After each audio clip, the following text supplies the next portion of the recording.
You got to move him up off the white line. But certainly at Detroit, Rob Edwards on Alexander Rossi's radio said big picture, and I'm sure Edwards has been telling Rossi here, reminding him, hey, you're second in points, be smart again. 6.5 seconds out in front is Scott Dixon in the PNC Bank car for Chip Ganassi Racing, but he's come up on a lot of traffic in these final 4 laps. What a masterful display it's been from Scott Dixon. He's led 116 laps now. As the likes of Gabby Chavez and co get the blue flag to say, hey, come on, be heads up. You got the race leader coming up on you, let him by.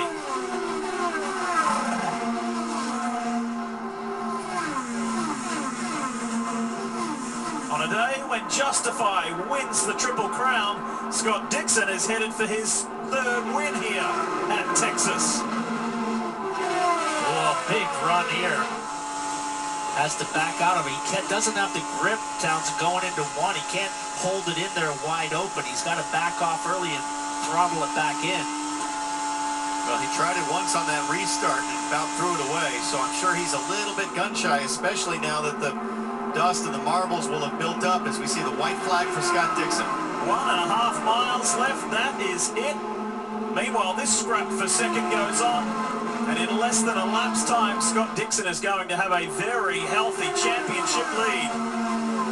And he's going to win 2 of the last 3 races in the Verizon IndyCar Series.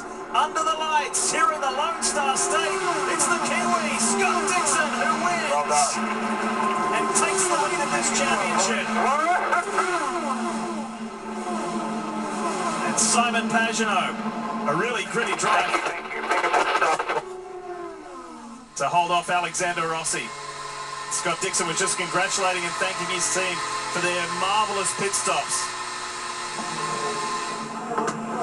So 2 wins in a week. Last Saturday in Detroit and tonight. Blair Julian and the gang down there on Scott's team are delighted.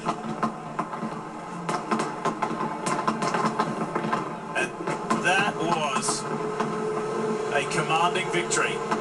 Let's check in with Robin Miller. He's with Will Power. Will, give us your view of what happened.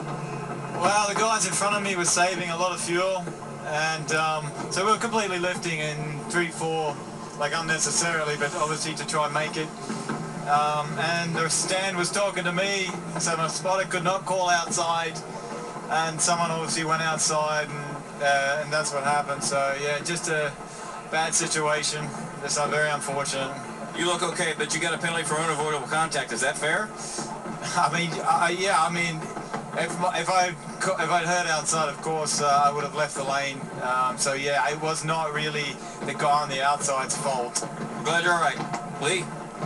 That's good. That's good. Honest, straight talking from Will Power. So had a lot of honesty tonight in both big crashes. So guys owning up to it. And makes our job easier for sure. It's kind of almost always like a celebratory occasion here at Texas Motor Speedway, but for Scott Dixon this is really significant. He now moves ahead of Michael Andretti and is 3rd on the all-time winners list in the history of IndyCar racing by himself, only behind AJ Foyt and Mario Andretti. He was in the gym this morning working out. He's dead focused. Here comes Rossi.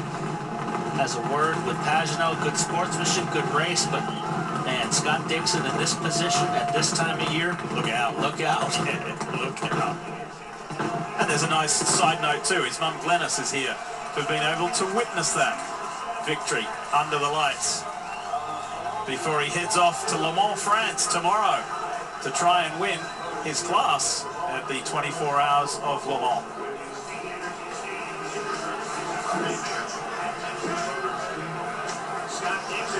So his modest words to me this morning of, I think we might have a chance, rang true in very strong fashion.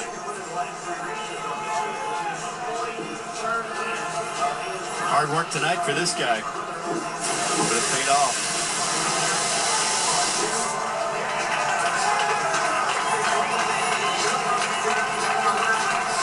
And a hug for wife Emma, who was videoing all that, by the way, before Scott heads off to France tonight. So Hey, it's hard to believe you don't led 39 laps coming into tonight.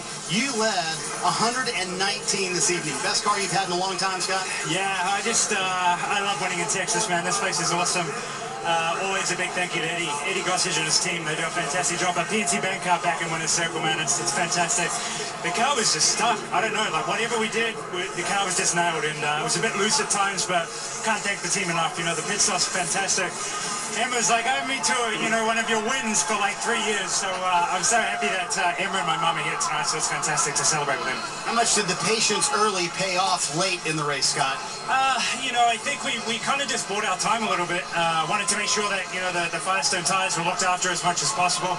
They did a good job tonight. We honestly went all the way to the end of the fuel stint, which we haven't done that for a long time, so super proud of, the whole effort on the team. But yeah, we conserved a little bit at the start, made sure that balance was good, and then, put the hammer down. How about this? Third all-time alone now. You passed Michael and some big names in front of you. What does that mean to you career-wise and for what you've done in the series? It means a lot, but more for the team. We celebrate together, we win and lose together, and 42 of those wins have been with this very team. One other, with Pat West. But, I can't thank them enough. Chip, Mike, Hannah, Barry, all the night crew, all the team crew. It's a big night for NTT Data too. I know it's another sponsor's victory circle here tonight, but NTT Data have supported us a lot. But PNC Bank back on the circle, man. You and I talked to Barbara. You were like, man, it's been a miserable start to the season, but you know what? You're the championship leader by 23 points. Can you believe that? That's not bad. That's hard to hold. It's going to be hard to hold on to, though. We'll see how the next few races go. But right now the car's running well. We had good speed all season, and we just got to keep it going. They got the big guy, Chip Ganassi, the boss, coming in. The Iceman cometh Lee. Scott Dixon, a big win, a dominant win here at the Texas Motor Speedway, and your new championship leader as well.